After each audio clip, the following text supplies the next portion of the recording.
The academic year is approaching its final few days, and with that comes the summer holiday that everyone within education looks forward to. And for me, this symbolises the completion of my first year studying for an undergraduate degree in computer science. And with the next couple months free from scheduled lectures, exams and lab practicals, upon reflection, how has it been so far? What has been taught? And is it worth it? The first thing worth noting is that the first year of most courses at universities are there purely to teach you the basics of the topic, to make sure that everyone who sticks along on the course are all on the same level as one another, or at least have been shown the relevant course material at least once in order to progress on to the second year, and have a chance of actually succeeding. The first year of a 3-year-long degree course does not, in most cases, account for any part of your final degree grade. And this is by design, supposedly, in case you switch courses or have a bad time. The second and third years are where it actually counts, with the second year counting 1/3 overall, and the third year counting for the remaining 2/3 for your degree grade. This might, and I've seen firsthand does, annoy a few people. I mean, you can understand where they're coming from. We are, after all, paying for a degree, and to have a year dedicated only for it to not count towards that degree at the end can feel slightly disheartening.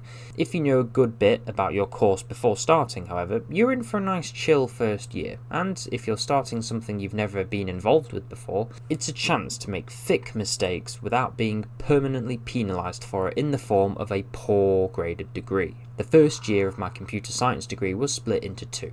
Semester 1, which ran from September, the beginning of the academic year, to February, and Semester 2, which ran from then all the way to June, with exams at the end of each of the semesters.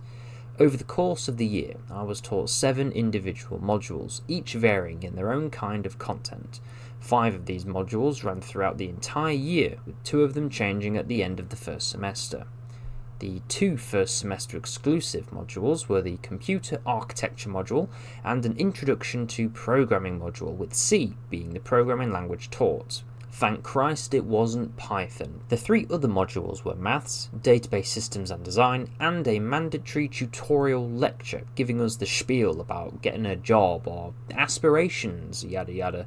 A tick box exercise, I suspect, to inform those above that the university has successfully taught us Gen Z brain-rotted baboons how to construct a cover letter and send emails. Everything taught within these modules was useful to a point and served as a pretty good way to give us plebs that foundational knowledge, and even though different educational institutions will teach them differently, of course, computer science at the end of the day is computer science, and within the first year of teaching at least, there's only so much deviation you can have between universities, so I believe the material taught to me is probably going to be generally very similar to that of other universities or educational institutions, at least for the first year.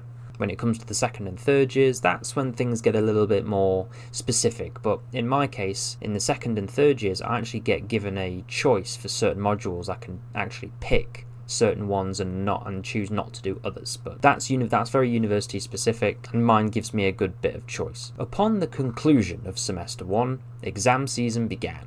These were the first exams that myself and most other first year students sat at university, but if you've sat any other exam in your life anywhere, it's more of the same. Room with desks, bring your own black pen with a transparent pencil case and prepare to spend an hour or 2 sitting down.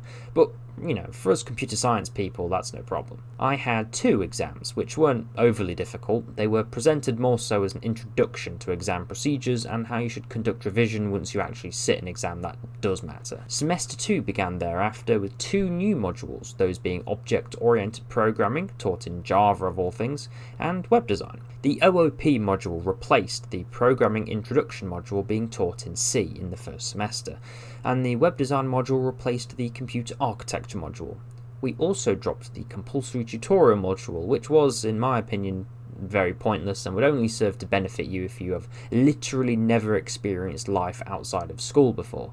Starting university outside of your teenage years helps with that. The course content got a good bit more complicated in the second semester, with the maths content absolutely dissolving my brain. Maths was never my strong point, but everything else was manageable. Our final assignment within the OOP module was to create a CLI inventory system that could be used within the industry or retail for stock levels, which, if you know anything about Java programming, isn't all that complicated once you break down each of the components of the overall program. It was good fun, and having never truly programmed at length within Java before was quite difficult to wrap my head around in the beginning, but ended up being alright. Enums. Overall, I've personally enjoyed it so far. There's not much out of what you would expect from going to university. If you had it in mind that you wanted to continue your studies within computer science in this case, that's pretty much what you get. It's just more of the same. It's more computer science, more in depth, different topics within computer science. But how much is it? And is it worth it? That does indeed depend on your own financial affairs, of course, but let's talk about my case, which may be similar to most of you out there, because I'm neither dirt poor nor am I aristocratic. With all of my student loans accounted for, I'm paying just shy of £20,000 a year to study. And this wouldn't change no matter which university I studied at, provided it's outside of London, but London needs to sink into the channel already. So, with that in mind, £20,000 a year, I'm here for 3 years minimum, that's £60,000 I would owe at the end of it. Is it worth it? Well, right now, at the end of the first year, in my opinion, yes, but only because I'm too naive to imagine the pain it's going to be to pay the loans back, especially being in the UK, where Mr. Taxman deducts them from your pay before you even receive it.